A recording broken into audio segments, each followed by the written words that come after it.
So we will go ahead with next topic, that is mean free path. अगर आपको याद होगा तो लास्ट सेशन में हमने assumptions देखे थे kinetic theory of gases के. So we have seen in detail what are different assumptions of kinetic theory of gases. In total around 8 assumptions थे, 4 assumptions थे nature of gas molecule and 4 assumptions थे random motion of gas molecule. तो जो 4 assumptions थे nature of gas molecule के, just for a quick revision, if you remember, पहला assumption क्या था? Gas consists of large number of tiny particles known as molecules. These molecules are rigid sphere of very small diameter. Number 3, all the molecules of same type of gas are identical in shape, size and mass. And number 4,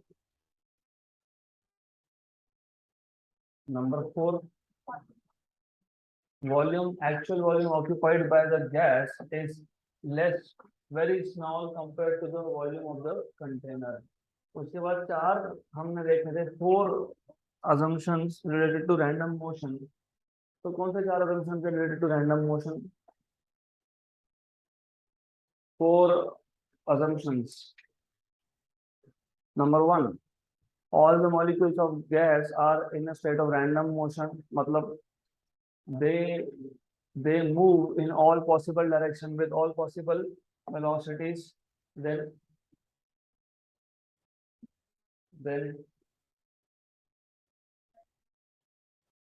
since they are in a state of random motion, they collide with each other and also with the walls of container, and these collisions are perfectly elastic. There is no loss of kinetic energy.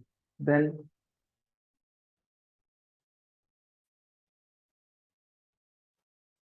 the particles, one of the molecules, travel along a straight line with uniform velocity between two successive collisions. The distance traveled by a particle between two collisions is called as free path.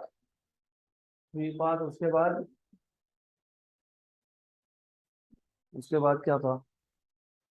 The time of collision is very small compared to the time taken to cover free path. The total 8 assumptions थे. So now let us talk about mean free path.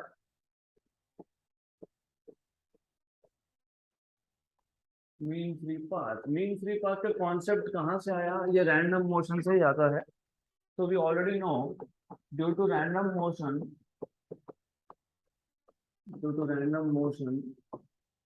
molecules of a gas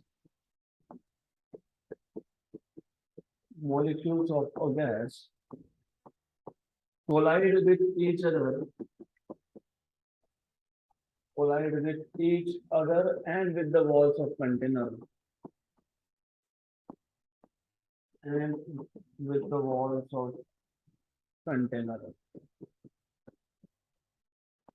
अब जब भी collision होगा तब direction and magnitude of velocity will change. तो जो पहला point है, मीन फ्री पाथ कहाँ से आया, तो उससे पहले पता होना चाहिए कि फ्री पाथ क्या होता है. तो you should already know what is the free path. तो due to random motion molecules collide with each other and with the walls of container.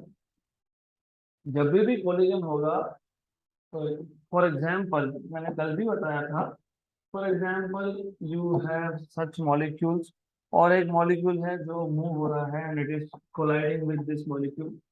तो जब भी कोलिजन होगा, इसका डायरेक्शन और magnitude of velocity both will change. तो direction and magnitude of velocity changes after each collision. The magnitude and direction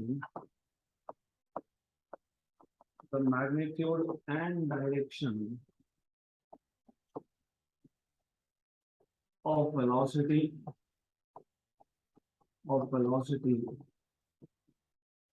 changes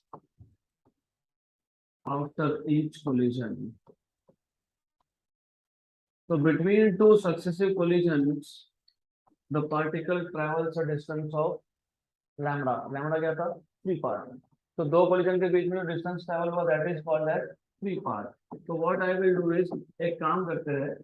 suppose पहले दो collision के बीच में जो मीन फ्री पाथ था, उसको हम बोल देंगे λ1, let lambda 1, lambda 2, lambda 3 up to lambda n be the free paths. Right? Therefore, mean free path is defined as the average of all the free paths. Is defined as the average of all the free paths. मैंने कल भी आपको बताया था, I will just redraw this now. तो ध्यान रखो, concept बहुत सिंपल है। हमारे पास n नंबर ऑफ मॉलिक्यूल्स है, उसमें से एक मॉलिक्यूल की बात कर रहा हूं मैं। I am just talking about one molecule. अभी तक मैंने बाकी किसी मॉलिक्यूल की बात नहीं की। We are still focusing on single molecule. तो ये मॉलिक्यूल का पहला कोलिजन हुआ, यहाँ से यहाँ तक, this is second collision.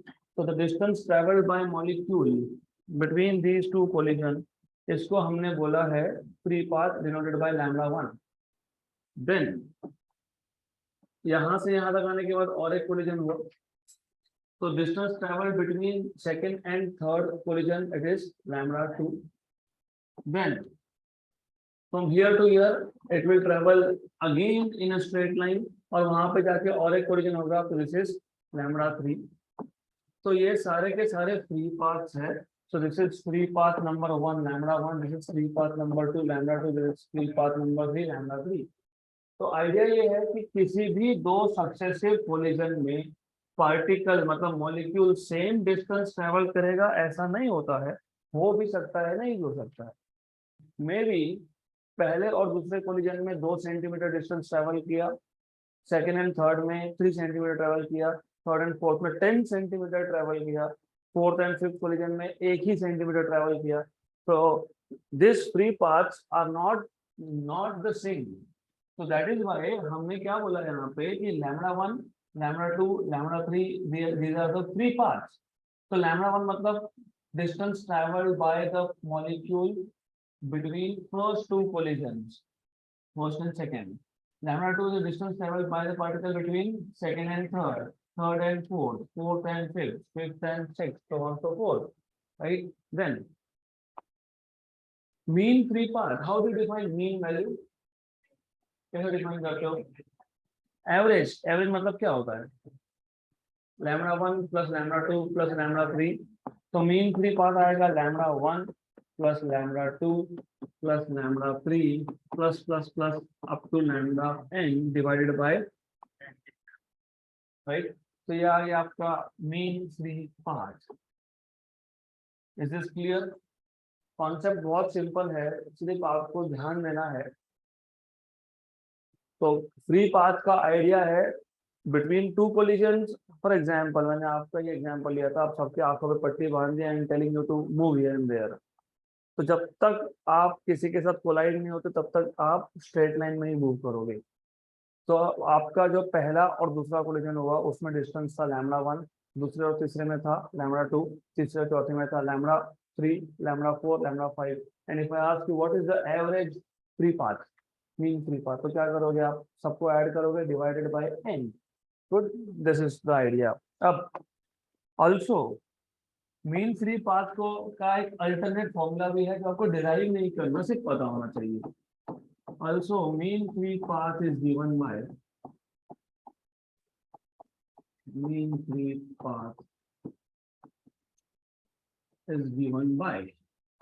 lambda equal to 1 upon root 2 pi।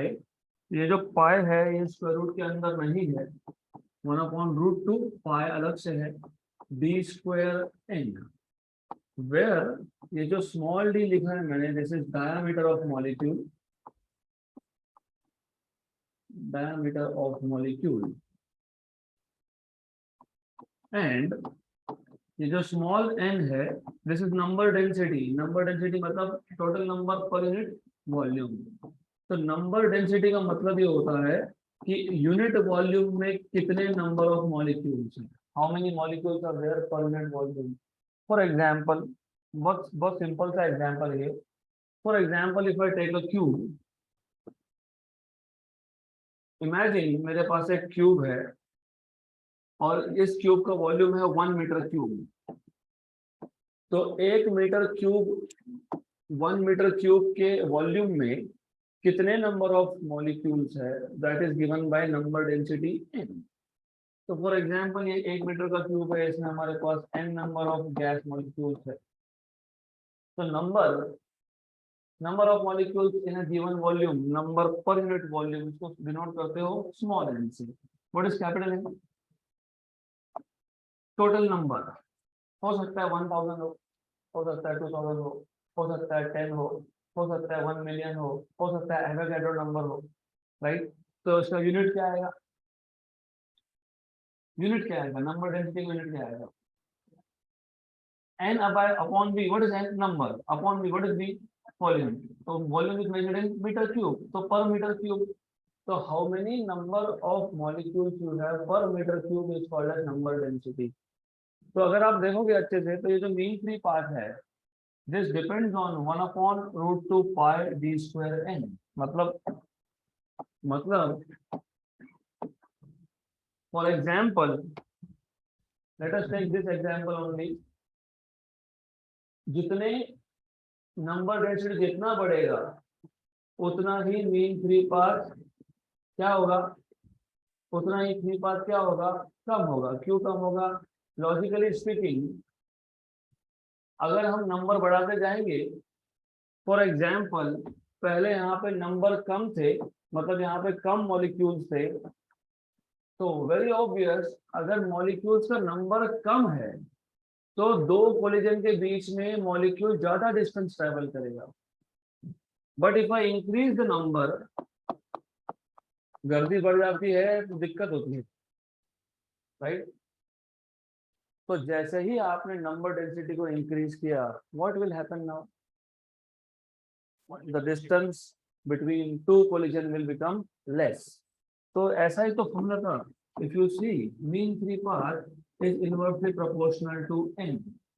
अगर आपने नंबर डेंसिटी बढ़ा दिया तो फिर फ्री पाथ हो जाएगा कम। अब इसमें कौन सा फिजिक्स है? I don't understand. तो रियल लाइफ सिचुएशन है। जितने ज्यादा नंबर ऑफ मॉलिक्यूल्स डालते जाओगे उतना ही average distance between two molecules कम होते जाएगा। इसका मतलब दो कोलिजन के बीच में डिस्टेंस कम होते जाएगा। आपने नंबर ऑफ मॉलिक्यूल्स कम कर दिया, तो if you decrease the number of molecules तो फ्री स्पेस ज्यादा है। नंबर ऑफ मॉलिक्यूल्स को डिक्रीज करने का मतलब ये होता है कि मीन फ्री पाथ इंक्रीज होगा। तो do you see the same thing here? Mean free path is inversely proportional to n। What is n? Number density. क्योंकि मास डेंसिटी बोलोगे तो वो किलोग्राम पर मीटर क्यूब में होता है, ये पर मीटर क्यूब में होता है। This is number density. Therefore mean free path is 1 upon root 2 pi d square, small n is capital N upon v। Good. तो दो फॉर्मूला हमने सीखे in total for mean free path. एक था, अगर आपको लैम्बडा 1 लैम्बडा 2 लैम्बडा 3 ये सब पता है, मतलब अगर आपको पता है कि पहले दो कोलिजन में डिस्टेंस कितना ट्रैवल किया, दूसरे दो कोलिजन में कितना ट्रैवल किया, तीसरे कोलिजन में कितना ट्रैवल किया, तो फिर आप क्या करोगे? Lambda 1 plus lambda 2 plus lambda 3 plus lambda 4 divided by n। जितने भी फ्री पाथ आपको दिए होंगे, 5 फ्री पाथ दिए होंगे, तो lambda 1 plus lambda 2 plus lambda 3 plus lambda 4 plus lambda 5 by 5। 6 दिए होंगे तो बाय 6, n दिए होंगे तो बाय n। तो सबको ऐड करना है डिवाइडेड बाय n। ये एक फॉर्मूला है। समटाइम्स आपको दिया होता है नंबर डेंसिटी, आपको बताया होता है कि पर यूनिट वॉल्यूम में कितने मॉलिक्यूल्स है, फॉर एग्जांपल 1000 है। आपको बताया होता है कि मॉलिक्यूल का डायमीटर कितना है, तो फिर सीधा सीधा ये फॉर्मूला यूज करना, 1 upon root 2 pi d square n by v। तो it will depend on which information they have given you.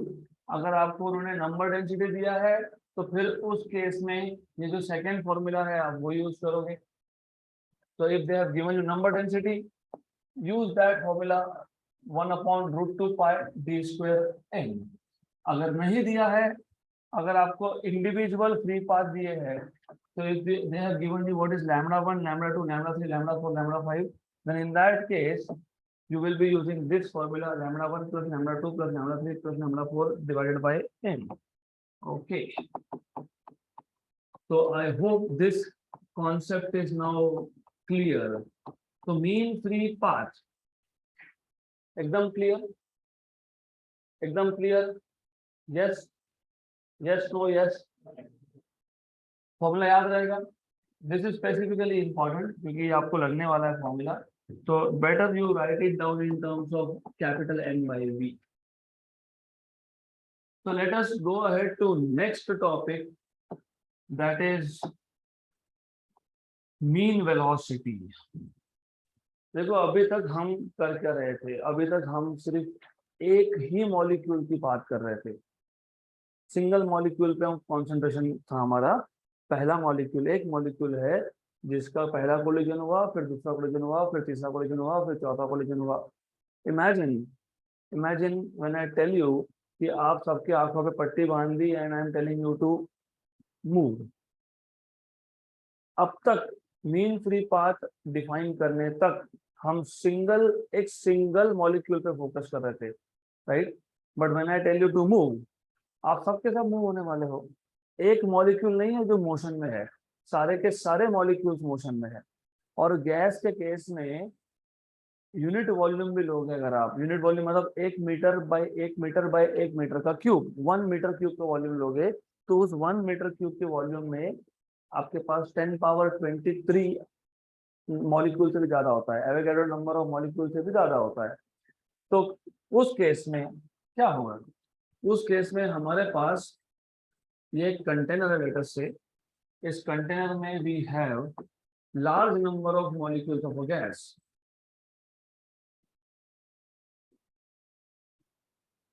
और इस कंटेनर में since we have large number of molecules of gas, हम सपोज हमारे पास 10⁻20 molecules है. हम एक एक मॉलिक्यूल का वेलोसिटी की बात ही नहीं कर सकते. क्यों नहीं कर सकते?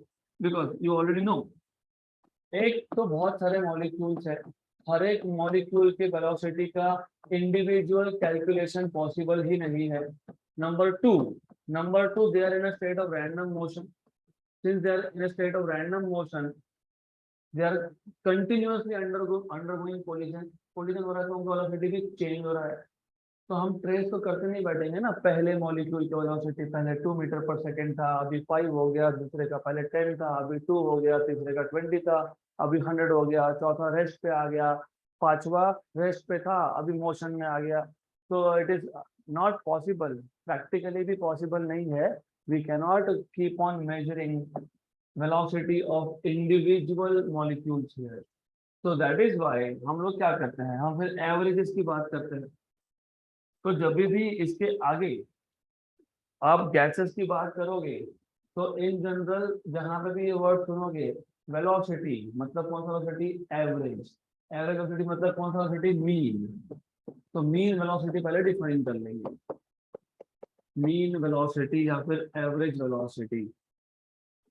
मीन वेलोसिटी और एवरेज वेलोसिटी. बेसिक डिफरेंस क्या है? बेसिक डिफरेंस ये है कि पिछला जो टॉपिक था मीन फ्री पाथ, ये सिंगल मॉलिक्यूल का था. Only one molecule.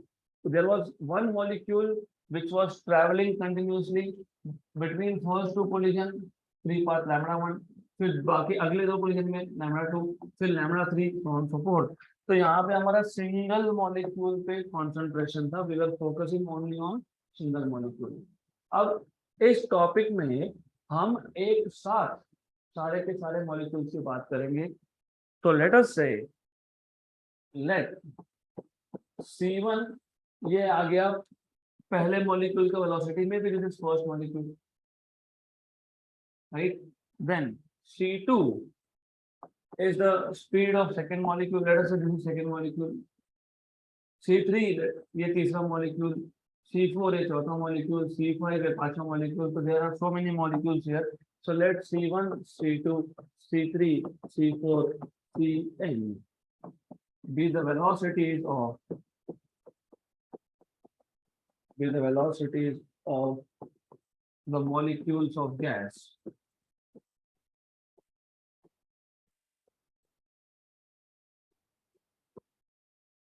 Of course, जब आप वेलोसिटी की बात कर रहे हो तो at a given instant of time होना चाहिए, क्योंकि मैंने आप भी बताया कि हर बार जब कोलिजन होगा तो वेलोसिटी चेंज होगा। तो इसका मतलब आप वेलोसिटी की जो बात कर रहे हो, it is at a given instant of time. अभी कितना है उसकी बात करो, 2 सेकंड के बाद कितना होगा we don't know. Maybe ये जो हमारे पास मॉलिक्यूल था, अभी इसका वेलोसिटी है 2 मीटर पर सेकेंड, यहाँ गया कोलिजन हो गया तो 5 मीटर पर सेकेंड हो गया। तो जब आप वेलोसिटीज लिखते हो C1 C2 C3 C4 C5 Cn, these are the velocities at a given instant of time। इससे पहले क्या था वी डोंट नो, इसके बाद क्या होगा we don't know and we don't care. हमारा फोकस है अभी कितना है, दैट्स इट। तो C1 C2 C3 C4 C5 Cn, these are velocities of the molecules of a gas। अब मीन डिफाइन कैसे करते हो? All of you know how to define mean. कैसे डिफाइन करते हो? Mean velocity is defined as the average of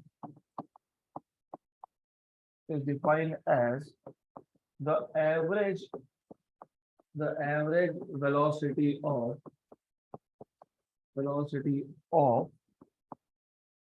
average velocity of all the molecules।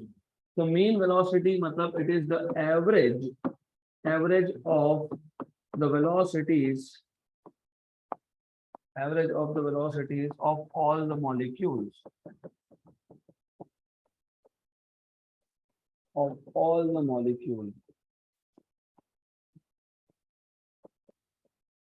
तो average कैसे define करते हैं हम? कैसे डिफाइन करते हैं? अभी आपने बताया था, वापस बता दो। C1 plus C2 plus C3 up to Cn divided by n, where n is number of molecules। और आपको पता होना चाहिए मीन को डिनोट करने के 2 तरीके हैं, एक तो Cm लिख दो या फिर इसके ऊपर बार डाल दो। ये बार ये वेक्टर नहीं है, ये क्या है? मीन है। तो book to book notation vary करेगा। मैंने नोट्स में ये नोटेशन दिया है, सी के ऊपर एक बार डालना मतलब ये मीन है। तो notation will vary from topic to topic, from book to book. तो मैं ऐसा भी लिख सकता था C mean, but I will use this. तो सी के ऊपर बार मतलब ये क्या है? मीन है, ये वेक्टर नहीं है। This is not a vector quantity, you should remember this. Okay, तो ये मीन वैल्यू है where n is the number of molecules। तो ओवरऑल एक पिक्चर दिमाग में बनाते जाओ, क्योंकि आगे जाके और भी अलग अलग डेफिनेशंस आएंगे। तो सबसे पहला डेफिनेशन था मीन फ्री पाथ का, वो सिंगल मॉलिक्यूल का था। फिर आ गया मीन वेलोसिटी का, वो एक साथ सारे मॉलिक्यूल्स का है। पहले मॉलिक्यूल का स्पीड C1, दूसरे का स्पीड C2, तीसरे का C3, nth का Cn। तो what is mean? C1 plus C2 plus C3 up to Cn divided by n। Then बहुत बार मीन वैल्यूज हमारे काम में नहीं आते। क्यों काम में नहीं आते वो आगे सीखेंगे। तो अभी समझ लो, many times you may not be willing to use this. आपको ये यूज नहीं करना है फॉर सम रीजन, बताता हूँ बाद में वो। तो हम और एक चीज डिफाइन करते हैं जिसको हम लोग बोलते हैं मीन स्क्वायर वेलोसिटी।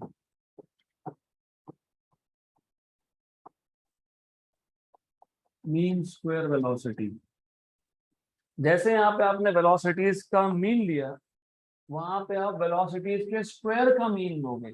यहाँ पे हमने किसका एवरेज लिया, किसका मीन लिया? वेलोसिटीज का।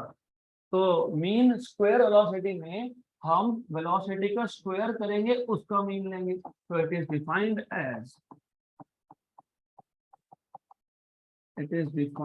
As the mean of the average of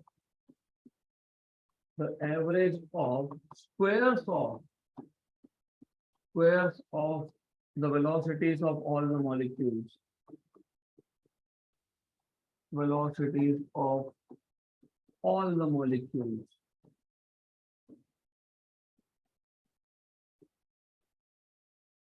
okay। For example, just to tell you कि क्यों किया ये, फॉर एग्जाम्पल मेरे पास एक मॉलिक्यूल था जो 2 मीटर पर सेकेंड की स्पीड से मूव हो रहा है अलोंग पॉजिटिव एक्स। मेरे पास और एक मॉलिक्यूल है जो मूव हो रहा है 2 मीटर पर सेकेंड की स्पीड से along negative x. What is the average? 0, क्योंकि ये +2 ये -2। तो what is average velocity? 0। Correct. तो एवरेज वेलोसिटी 0 आना मतलब मुझे तो कुछ इन्फॉर्मेशन मिला ही नहीं। हमको अल्टीमेटली क्या करना है? तो फिजिक्स में प्रॉब्लम यह है कि सब चीजें डायरेक्टली नहीं होती। इनफैक्ट मैक्सिमम मैक्सिमम स्टडी आप इनडायरेक्टली करोगे। गैस को हम देख नहीं सकते।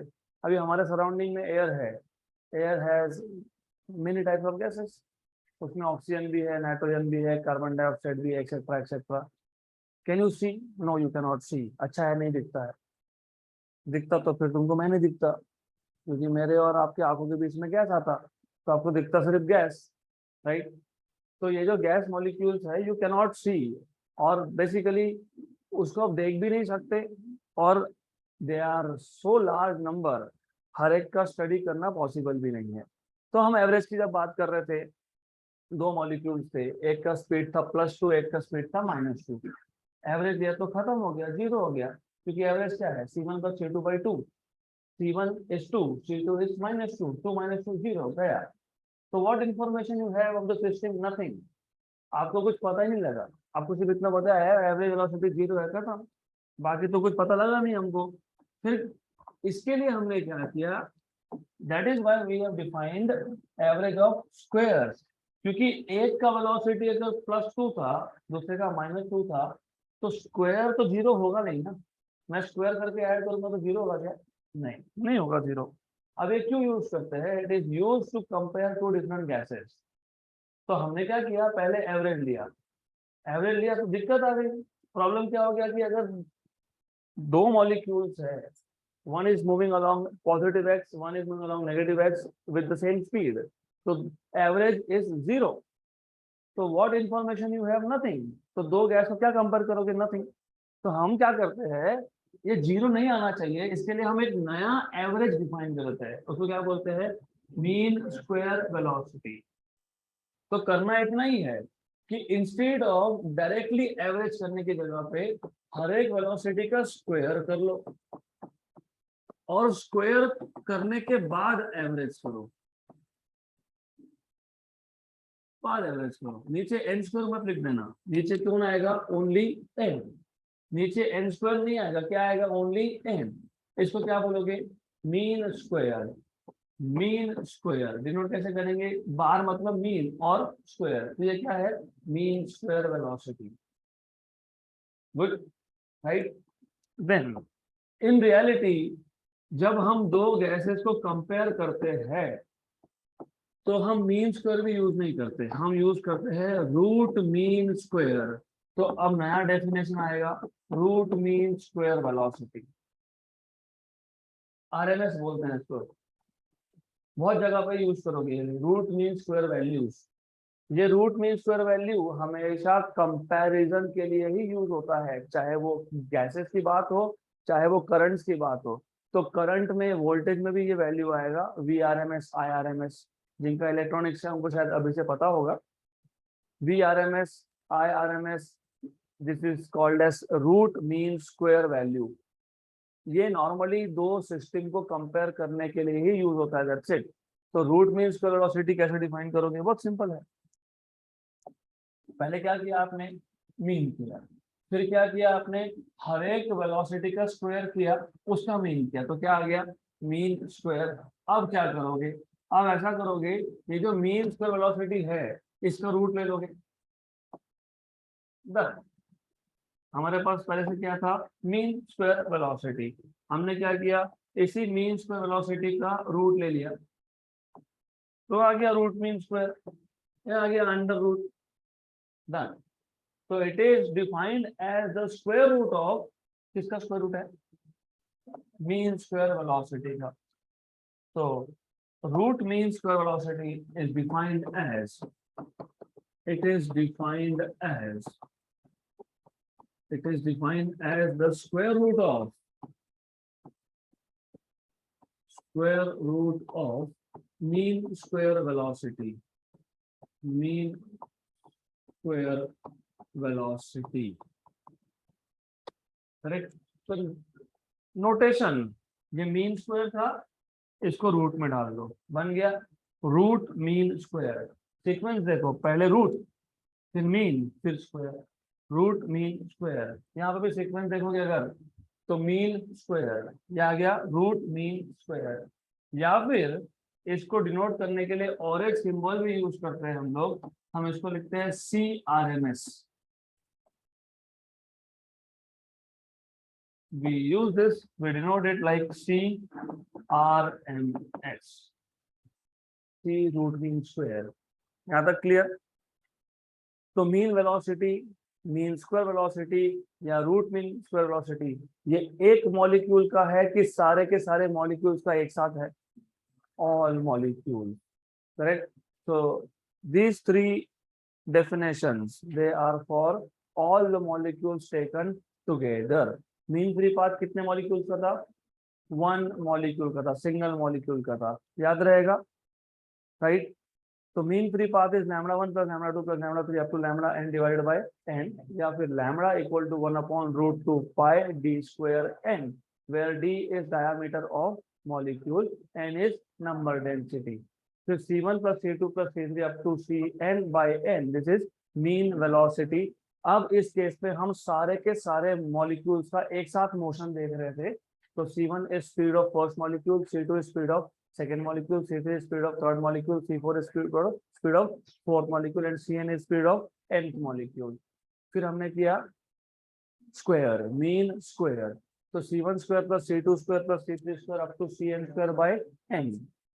फिर हमने उसी मीन स्क्वायर का क्या ले लिया? स्क्वायर रूट, उसको डिफाइन कर लिया रूट मीन स्क्वायर वेलोसिटी। यहाँ तक क्लियर?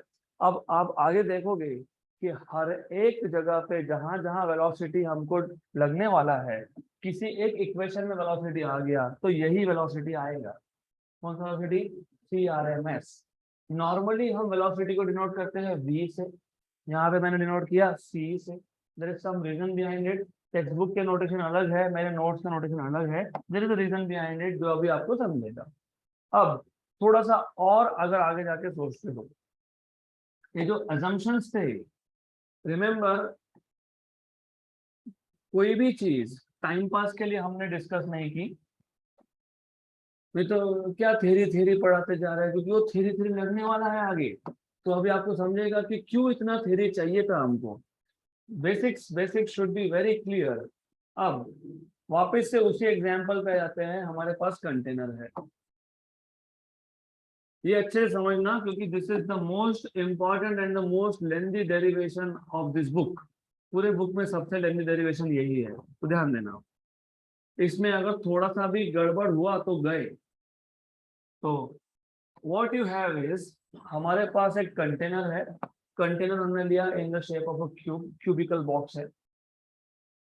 कंटेनर का शेप कुछ भी हो सकता था, फॉर एग्जांपल मेरे पास यहाँ पे एक कंटेनर है, ये भी हो सकता है, लेकिन हमको अगर प्रेशर का इक्वेशन डिराइव करना है तो इट इज ऑलवेज बेटर कि आप कौन सा शेप लोगे? क्यूब। क्यों ऐसा? क्योंकि आपको क्यूब के बारे में सब कुछ पता है, वो कंटेनर जो था उसका आपको कुछ नहीं पता, उसका शेप भी हर जगह पे सेम नहीं है, उसका शेप भी चेंज हो रहा है।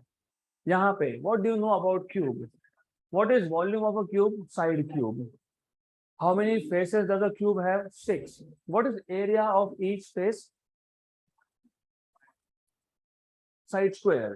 तो अगर मैं क्यूब का साइड लेंथ n लेता हूँ तो वॉल्यूम हो गया L क्यूब, हर एक फेस का एरिया हो गया L स्क्वायर। तो that is why we select, हम जानबूझ के क्यूब लेते हैं। अब हमारे पास था गैस, बहुत सारे गैस मॉलिक्यूल्स थे। These gas molecules are moving randomly. So when they move randomly, they will collide with each other and also with the walls of container.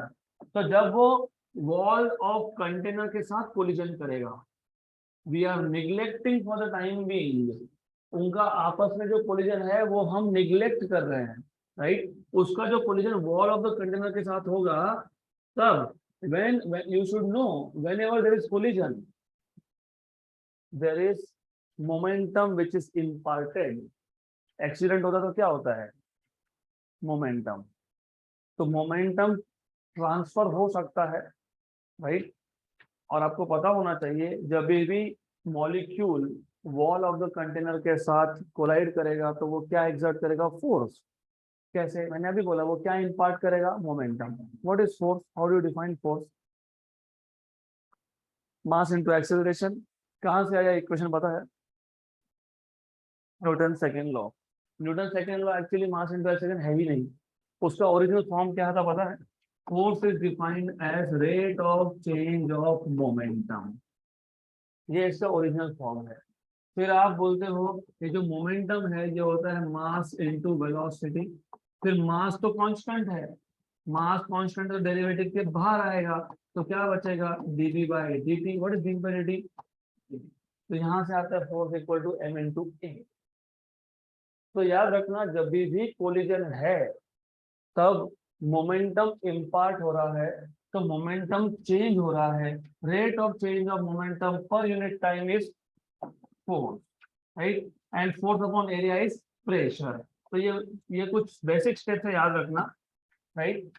तो बहुत सारे मॉलिक्यूल्स हैं, all of these molecules are moving in a random motion, they are in a state of random motion, right। कोई भी molecule कहाँ पे भी जा रहा है, there is no sense of direction।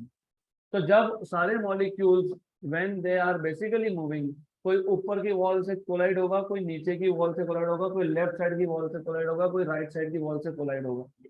तो जब भी मॉलिक्यूल एक वॉल से कोलिजन करेगा तो वो क्या इम्पार्ट करेगा, मोमेंटम। मोमेंटम इम्पार्ट करना मतलब क्या, एक्सर्ट करना फोर्स। फोर्स अपॉन एरिया मतलब क्या, प्रेशर। तो इस गैस में होगा प्रेशर, तो गैस प्रेशर का कॉन्सेप्ट यहाँ से आता है। प्रेशर मतलब gas molecules are moving in a state of random motion, while moving they are colliding with the walls of container, and when they collide with the walls of container they impart momentum, and when they impart momentum they exert force, and that force per unit area is defined as pressure। अब मैंने सारे molecules हटा दिए एक को छोड़ के, तो रीजन है, एज आई टोल्ड यू, यहाँ पे इतने ज्यादा नंबर ऑफ मॉलिक्यूल्स है, 10⁻23 से ज्यादा। वो तो मैंने एक मोल की बात की, जस्ट 1 मोल ऑफ गैस। लेकिन हम जब गैस की बात करते हैं ना, अपने घर में गैस सिलेंडर आता है तो उसमें क्या 1 मोल होता है, 14.4 किलोग्राम। तो उसमें पता नहीं कितने मोल्स होंगे, थाउजेंड्स ऑफ मोल्स। हर एक मोल में 10⁻23, तो 1000 मोल्स में 10⁻26, 10⁻26 गैस मॉलिक्यूल का एक साथ स्टडी करना पॉसिबल नहीं है। तो हम क्या करते हैं, हम एक ही मॉलिक्यूल का स्टडी करते हैं, फिर बोलते हैं क्योंकि रैंडम मोशन है, जो इसके साथ हो रहा होगा वो बाकी सबके साथ भी हो रहा होगा, and then we generalize it, correct. तो ओवरऑल पहले एक पिक्चर बना लो, बहुत सारे मॉलिक्यूल से, they were moving randomly, they were colliding with the walls, when they collide they impart momentum, when they impart momentum they exert force, when there is force there is pressure। तो हमको derive क्या करना है, pressure exerted by a gas। तो pressure exerted by a gas,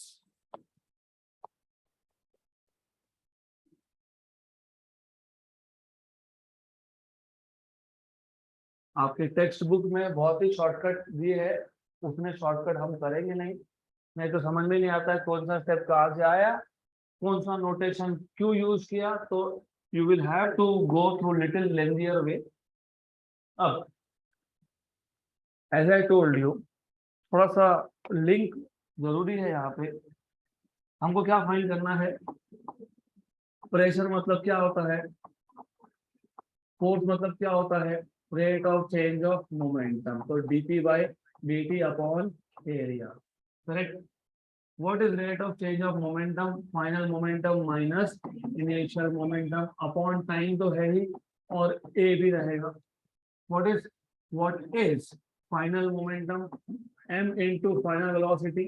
What is initial momentum, m into initial velocity upon ये जो time है, this is time between two successive collision, right। तो ये आपको चाहिए था प्रेशर, हमको पता लगा प्रेशर कहाँ से आया, फोर्स से। फोर्स कहाँ से है? Rate of change of momentum से। चेंज ऑफ मोमेंटम मतलब final minus initial. What is momentum? Mass into velocity. तो ऐसा ब्रेन मैपिंग पहले ही कर लो तो अपने आप समझ में आएगा कि कौन सा टर्म पहले लाना है, कौन सा टर्म बाद में लाना है। गुड। तो अब लेट अस से पहले कुछ एक्सिस फिक्स कर लेते हैं। हम इसको बाय डिफॉल्ट बोलेंगे एक्स एक्सिस, इसको हम बाय डिफॉल्ट बोलेंगे जेड एक्सिस। एक काम करता हूँ, what I will do here is थोड़ा कलर ही चेंज कर लेते हैं। तो ये आ जाएगा आपके पास X axis, this will be Z axis. If you want you can also call this as Y axis, चलेगा। This is Z axis. अगर इसको जेड बोल रहे तो इसको बोलोगे वाई। गुड। तो ऐसा है। तो दिस एक्सिस हियर, इसको एक काम करते हैं वाई बोल देते हैं, इसको बोल देते हैं Z axis, and let us call this as x-axis. Let us take the length of the side as x. अब जो पहला मॉलिक्यूल था, इसमें बहुत सारे मॉलिक्यूल्स थे, मैंने दिखाए नहीं मतलब है नहीं ऐसा नहीं। There are molecule which I am not showing, right. तो जो पहला मॉलिक्यूल था उसका स्पीड था c1, जो दूसरा मॉलिक्यूल था उसका स्पीड था c2, जो तीसरा मॉलिक्यूल है उसका है c3, जो nth मॉलिक्यूल है उसका है cn। अब ओवरऑल ये जो कंटेनर है ये 3 डायमेंशनल है। तो ओवरऑल ये जो मॉलिक्यूल मूव हो रहा है वो हमेशा अलोंग एक्स मूव होगा ऐसा नहीं है। It can move anywhere through the container. When you से एनीवेयर थ्रू द कंटेनर, आपको पता होना चाहिए जब मोशन सिर्फ अलोंग एक्स एक्सिस होता है तो वेलोसिटी का भी एक ही कंपोनेंट होता है, एक्स कंपोनेंट। जब मोशन इन अ प्लेन होता है तो वेलोसिटी के 2 कंपोनेंट होते हैं, एक्स वाई या फिर एक्स जेड या फिर वाई जेड, डिपेंडिंग की मोशन कौन से प्लेन में है। अगर मोशन एक्स वाई प्लेन में है तो आई कैप जे कैप दिखेगा, अगर मोशन एक्स जेड प्लेन में है तो आई कैप के कैप दिखेगा, अगर मोशन वाई जेड प्लेन में है तो जे कैप और के कैप आएगा। लेकिन ये मोशन क्या है? 3D है, राइट। तो 3D मोशन है तो ये जो वेलोसिटी है पहले का ये बन जाएगा वेक्टर। अब ये जो बार लिखा मैंने ये मीन नहीं है। मीन कब होता है? मीन तब होता है जब एक साथ बहुत सारे मॉलिक्यूल्स की बात कर रहे हो। जैसे यहाँ पे C1 C2 C3 C4 C5 Cn, एक साथ हमने सारे के सारे मॉलिक्यूल्स लिए तो मीन लूंगा ना। C1 मतलब क्या? एक ही मॉलिक्यूल, एक ही वैल्यू का क्या मीन लोगे? What is mean of 2? 2। What is mean of 3? 3, right. तो यहाँ पे ये जो बार लिखा है ये मीन नहीं है, क्या है? वेक्टर। अब एक काम करेंगे, आपको पता है वेक्टर में 3 कंपोनेंट होते हैं, X component, Y component, Z component, right. Then सारे के सारे मॉलिक्यूल्स, आई रिपीट अगेन, यहाँ पे मैं एक ही मॉलिक्यूल दिखा रहा हूँ इसका मतलब ये बिल्कुल नहीं है कि वहां पे एक ही मॉलिक्यूल है, वहां पे बहुत सारे मॉलिक्यूल्स है। सिर्फ डेरिवेशन में गड़बड़ नहीं होना चाहिए, that is why I am showing only 1। तो सारे molecule they are moving in 3 dimensional space, क्योंकि क्यूब इज 3 डायमेंशनल। तो सारे मॉलिक्यूल्स के 3 कंपोनेंट होंगे वेलोसिटी के, X component, Y component, Z component. मैं ऐसा करूंगा, मैं एक्स कंपोनेंट को डिनोट करूंगा यू से, X component of velocity, okay. मैं वाई कंपोनेंट को डिनोट करूंगा वी से, और मैं जेड कंपोनेंट को डिनोट करूंगा सम नोटेशन डब्ल्यू से। तो अब समझ में आया मैंने v क्यों नहीं लिखा, क्योंकि मैं v किसके लिए रिजर्व कर रहा हूँ? y component, right. नहीं तो बोलोगे वेलोसिटी तो v से डिनोट करता है, ये c से क्यों कर रहा है? इट इज बिकॉज मैंने v को रिजर्व कर दिया, राइट। तो अब जो पहला वेलोसिटी है, पहले मॉलिक्यूल वेलोसिटी, वो क्या आएगा? u1 प्लस v1, u2 मत लिखना यहाँ पे, v1 प्लस w1। दूसरे का क्या आएगा? u2 plus v2 plus w2। ये U3 V3 W3, ये UN VN WN। यहाँ तक clear, right? This is velocity vector of first molecule, second molecule, third molecule, nth molecule. अगर मेरे पास एक वेक्टर है, for example a bar ax I cap plus ay j cap plus az k cap, what is the magnitude of a? Under root of square of components and addition, मतलब under root of ax square plus ay square plus az square, right? तो मेरे पास अगर एक vector था, for example इसको मैं हटा देता हूँ, मेरे पास अगर एक वेक्टर था a bar which was ax I cap plus ay j cap plus az k cap, तो इसका मैग्नीट्यूड आता है ax square plus ay square plus az square. Magnitude मतलब वेक्टर के पास दो चीजें होती है, एक है मैग्नीट्यूड, एक है डायरेक्शन। तो हम मैग्नीट्यूड की बात कर रहे हैं।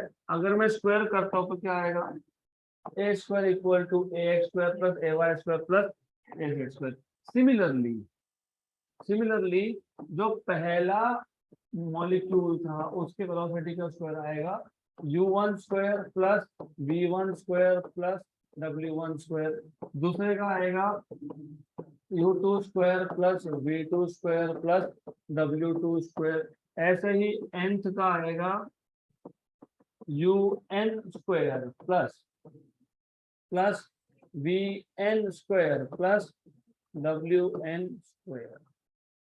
यहाँ तक क्लियर, पक्का? अब मॉलिक्यूल जब मूव होगा तो वो एक्चुअली 3D में मूव होगा। 3D में मूव होना मतलब ये पूरे बॉक्स में कहीं पे भी जा सकता है, मतलब इसका एक साथ x कोऑर्डिनेट, y कोऑर्डिनेट और z कोऑर्डिनेट एक साथ चेंज हो सकता है, राइट? लेकिन फिर वही प्रॉब्लम है, जैसे एक साथ हम thousands, lakhs, billions of molecules नहीं ले सकते। अगर एक साथ सारे मॉलिक्यूल्स को लेते हो तो फिर बहुत कॉम्प्लिकेटेड हो जाएगा डेरिवेशन। वैसे ही फिर हमने क्या किया, एक ही मॉलिक्यूल लिया। अब एक ही मॉलिक्यूल ये 3 डायमेंशन में मूव हो रहा है, तो मैं अगर एक साथ तीनों डायमेंशन सॉल्व करता हूँ तो वापस क्या होगा, कॉम्प्लिकेशन। तो हम एक एक करके सॉल्व करेंगे। हम बोलेंगे कि मान लो ये जो मॉलिक्यूल है ये मूव हो रहा है along x axis, along x axis, remember this word, very important thing. So it is moving along x axis initially, right? मतलब मूव तो वो 3 डायमेंशन में ही हो रहा है, हमारा फोकस है only on x direction, right? Good, पक्का?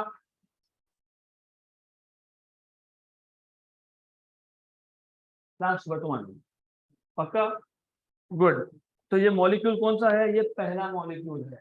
इसका वेलोसिटी का x कंपोनेंट क्या आएगा? u1। क्या आएगा?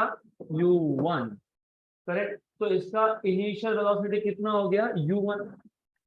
तो इनिशियल वेलोसिटी अगर u1 हो गया तो इनिशियल मोमेंटम कितना है? q momentum initial. क्या माइंड करना था? प्रेशर।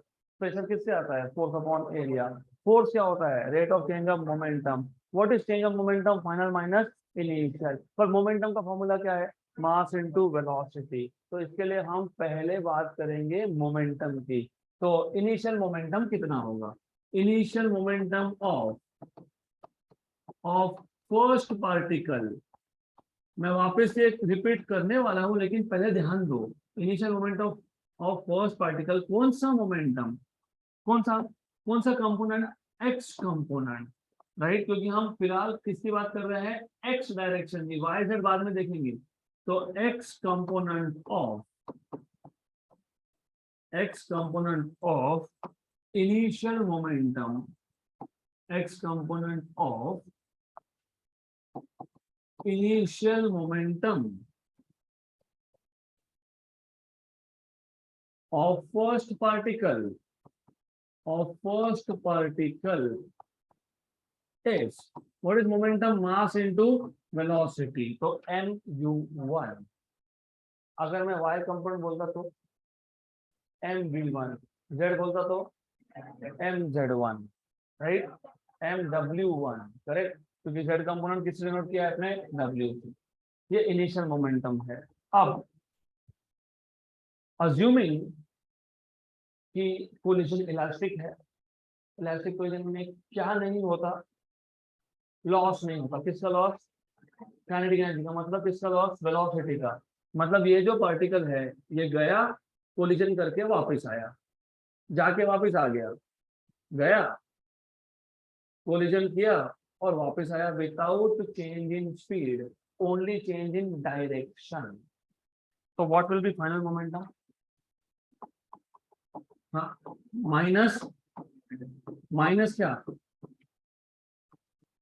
सही तो बोल रहे हो, what is final momentum, minus mu1, सिर्फ डायरेक्शन चेंज हो रहा है, दैट इज बाय माइनस। और 11th याद होगा तो मैंने बताया था जब डायरेक्शन चेंज हो तो टोटल चेंज इज 2 टाइम्स, क्योंकि change in momentum dp is equal to final momentum minus initial momentum. Final momentum कितना था, माइनस mu1 माइनस इनिशियल कितना था, mu1। तो what is this, -2mu1, right. अगर मैं मैग्नीट्यूड की बात करूं, मतलब माइनस साइन छोड़ देता हूं मैं, तो magnitude wise change in momentum dp will be only 2mu1। Negative sign को छोड़ दो, ड्रॉप कर दो। गुड, यहाँ तक clear, right. Then for example, ये पार्टिकल ने जब मोशन स्टार्ट किया था, तो इमेजिन मैं एक काम करता हूं, इस वॉल को नाम दे देता हूं P Q R S, इसको बोल देता हूं P dash, Q dash, R dash and S dash. तो जब ये पार्टिकल ने मोशन स्टार्ट किया था, इमेजिन ये इस वॉल के बहुत पास में था, वेरी क्लोज, फिर गया, मतलब पहले कोलिजन में डिस्टेंस बहुत कम ट्रेवल किया, निग्लिजिबल डिस्टेंस, क्योंकि ये ऑलरेडी इस वॉल के, कौन से वॉल के, PQRS वॉल के बहुत क्लोज था। और याद रखना, एक्स एक्सिस को परपेंडिकुलर वॉल होता है YZ, एक्स एक्सिस को परपेंडिकुलर वॉल कौन होता है, YZ। दिख ही रहा है, ये Y है, ये Z है, ये Y है, ये Z है। तो ये जो वॉल है परपेंडिकुलर टू एक्स एक्सिस, वो कौन से प्लेन में है, YZ। और ये जो मॉलिक्यूल है, इसमें पहला कोलिजन है, पहले कोलिजन में डिस्टेंस ऑलमोस्ट नेग्लिजिबल है, राइट, करेक्ट। देन कोलिजन के बाद क्या हुआ, ये वापस आया, ये कहाँ गया, यहाँ पे, करेक्ट। तो यहां से यहाँ पे आया, डिस्टेंस कितना ट्रेवल किया, कितना कितना कितना डिस्टेंस कितना ट्रेवल किया, L, राइट। तो यहां से यहाँ पे आया, ये पहला कोलिजन हो गया, अब वापस जा रहा है, ये सेकेंड कोलिजन हो गया। तो distance travelled bye particle in 2 successive collision L and L, कितना, 2L। याद रखना, distance travelled between 2 collision is 2L। Distance between 2 collision, मैं आज सिर्फ बेसिक बना रहा हूं, ये सिर्फ बेसिक ही है, पिक्चर अभी बाकी है, ये ट्रेलर ही है। Distance between 2 collision is 2L, correct, right. तो 2 कोलिजन के बीच के डिस्टेंस को बोलते हो फ्री पाथ, तो ये कौन है, free path. And the time taken between the 2 collision is called as free time. वो जो टाइम है, time between 2 collision, how do you find out time between 2 collision, do you know what is velocity, distance upon time। so what is time, distance upon speed। time between 2 collisions is equal to distance between 2 collisions, how much is that, 12। what was the speed, -v1 plus v1 doesn't matter, हम magnitude की, मैंने सिर्फ speed लिखा, मैंने velocity नहीं लिखा। Speed मतलब मैं माइनस साइन नहीं लूंगा, speed is magnitude only, magnitude मतलब मॉड वैल्यू, करेक्ट, क्लियर यहाँ तक। ये सब क्यों, क्या फाइंड करना है, प्रेशर, प्रेशर क्या है, फोर्स अपॉन एरिया, फोर्स क्या है, change of momentum, change of momentum मतलब dp बाय dt, तो change of momentum, rate of change of momentum मतलब dp by dt। Did you find out dp? अभी तो किया था, कितना है, यहीं पे लिखा है, कितना है 12u1 upon time, time between two collisions 2mu1 upon t, what is t, 12 by u1, 2 u1 गया तो mu1 स्क्वायर अपॉन n, ये आ गया change of momentum, rate of change of momentum. What is rate of change of momentum, force, तो ये जो है ये क्या है, फोर्स है, ये कितना फोर्स लगाया पहले पार्टिकल ने, और लेकिन इसका सिर्फ एक्स कंपोनेंट है, अभी तक वाई जेड की बात ही नहीं की हमने, दिस ओनली एक्स कंपोनेंट। यहाँ पे कौन दिख रहा है, u1, u1 कौन सा कंपोनेंट था, एक्स कंपोनेंट, तो कितना आया mu1 स्क्वायर बाय n। अब सिर्फ एक पार्टिकल था क्या, नहीं, तो दूसरे पार्टिकल के साथ भी यही हुआ होगा, mu2 स्क्वायर बाय l, ऐसा थर्ड पार्टिकल के साथ, ऐसा फोर्थ पार्टिकल के साथ, ऐसा nth पार्टिकल के साथ fnx mun square by l, correct. तो what is the total force exerted by all these molecules on a wall which is perpendicular to x-axis? क्यों perpendicular to x-axis, क्योंकि मैं अभी तक सिर्फ x कंपोनेंट की बात कर रहा हूं, तो what is the total force, सब मॉलिक्यूल्स, अब एक साथ सोचो, पहले एक ही लिया था, अब सब एक साथ, तो बहुत सारे मॉलिक्यूल्स थे, सब जाके वो जो सामने का दीवार था उस पर कोलिजन कर गए, तो what is total force, F1x plus F2x plus plus plus Fnx, लेकिन ये कौन सा कंपोनेंट है, x कंपोनेंट, तो क्या आएगा m u1 square by l plus m u2 square by l plus plus plus m un square by l, m by l common, तो u1 square plus u2 square plus plus plus un square, correct है तक, right, good. Then ये तो हो गया force का x component, अगर force का x कंपोनेंट मिल जाएगा तो प्रेशर का भी x कंपोनेंट मिल जाएगा, और प्रेशर फोर्स अपॉन वो जो सामने वाली दीवार थी, वॉल था, इसका एरिया कितना, L square, L into L, तो ये क्या आएगा, ये आएगा Fx upon L square, 1 upon L square Fx, लेकिन Fx खुद क्या है, क्या है खुद, m by L, correct, right, ये एल स्क्वायर था और एक एल आ गया, तो क्या बन गया, क्या बन गया यहाँ पे, एल क्यूब, राइट, तो m by L cube u1 square plus u2 square plus u3 square plus u4 square up to un square, ये आ गया प्रेशर का कौन सा कंपोनेंट। सिमिलरली प्रेशर का y कंपोनेंट क्या आएगा, can you guess, m upon L cube v1 square plus v2 square plus plus plus vn square, what will be pressure का z component, m by l cube plus w2 square plus plus plus wn square, right, correct.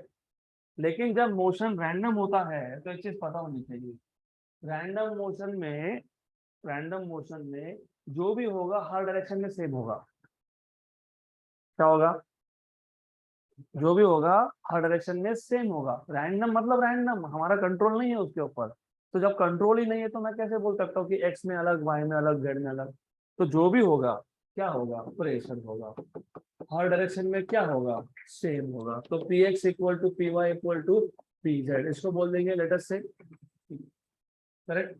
तो what is total pressure, px plus py plus pz, correct, right.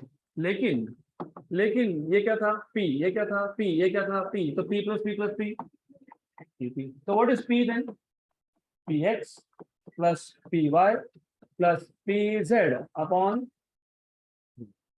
Right. तो अभी ये P X P Y और P Z को add करो।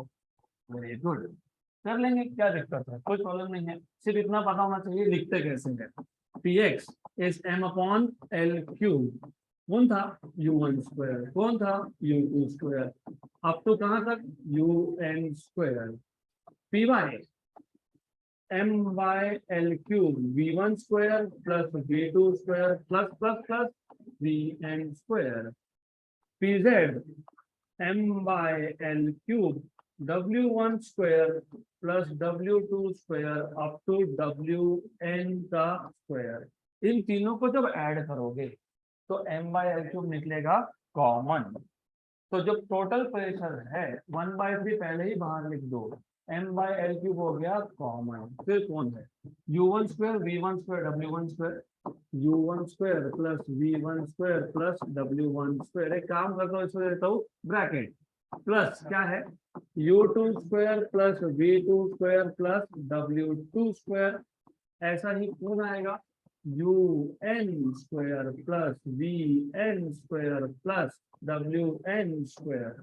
ये क्या था, याद है क्या, कौन था ये, पहचानो, मैं हूं कौन, कौन कौन, C1 स्क्वायर। तो ये कौन है, ये है C1 स्क्वायर। ये कौन है, ऐसा करते करते कौन आ गया, Cn square. Correct, right, good. Then do you remember, of course you must remember CRMS। What was CRMS? Under root of C1 square plus C2 square plus upon taking square on both sides। इसको shift कर दो तो n CRMS square equal to C1 square plus C2 square plus.